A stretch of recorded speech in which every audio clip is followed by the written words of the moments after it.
कभी नोटिस किया है जब एक कपल के बीच में कोई भी आर्गुमेंट होता है किसी भी बात को लेकर, तो वो कभी सिर्फ उसी बात तक टिका नहीं रहता।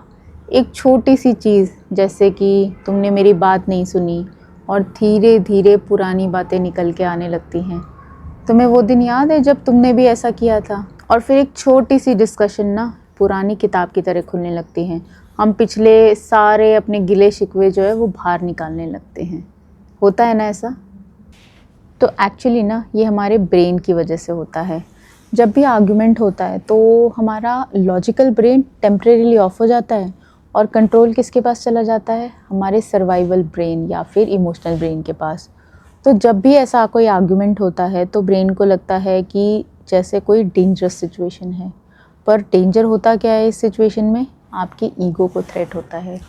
ईगो के लिए डिसएग्रीमेंट भी सर्वाइवल थ्रेट लगता है उसको, क्योंकि ईगो के लिए गलत होना मतलब कमज़ोर होना। इसलिए वो तुरंत डिफेंसिव मोड में चला जाता है और पुरानी बातें निकाल के प्रूफ देने लगता है कि मैं सही हूँ। अगर आप इस चीज़ को सोचोगे ना तो सच में हमारे साथ, हम सब के साथ ऐसा ही होता है। अब सोच के देखिए कितनी बार आपने किसी आर्ग्यूमेंट में सिर्फ अपनी बात प्रूव करने के लिए पुरानी चीज़ें याद दिलाई हों। उस मोमेंट में हम प्रॉब्लम सॉल्व नहीं कर रहे होते हैं, हम अपनी आइडेंटिटी को प्रोटेक्ट कर रहे होते हैं।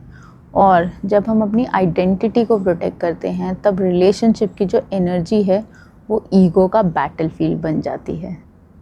पर जैसे ही आपको ये चीज़ समझ में आ जाती है, एक अवेयरनेस आ जाती है। अगली बार जब आपको लगे कि पुरानी बातें ज़ुबान पर आ रही हैं तो एक गहरी लंबी सांस लेना और एक छोटा सा ना ठहरना, एक पॉज लेना, और उस सेकंड में आपका जो प्री फ्रंटल कॉर्टेक्स है, आपका जो लॉजिकल ब्रेन है, वो दोबारा से एक्टिवेट हो जाएगा। मेरी बात मानना, ये एकदम मैजिक की तरह काम करेगा और आप उस टाइम फिर रिएक्ट नहीं करोगे, आप रिस्पॉन्ड करोगे सोच समझ के। डिस्कशन प्रॉब्लम सॉल्विंग की तरफ जाएगा, आर्ग्यूमेंट नहीं बनेगा और तब रिलेशनशिप आपका इवॉल्व करेगा, क्योंकि अवेयरनेस ईगो को डिसॉल्व कर देती है। तो कभी कभी एक छोटा सा जो पॉज है ना, वो सिर्फ एक आर्ग्यूमेंट नहीं बचाता, वो पूरे रिलेशनशिप को हील कर देता है। सोच के देखना और करके देखना।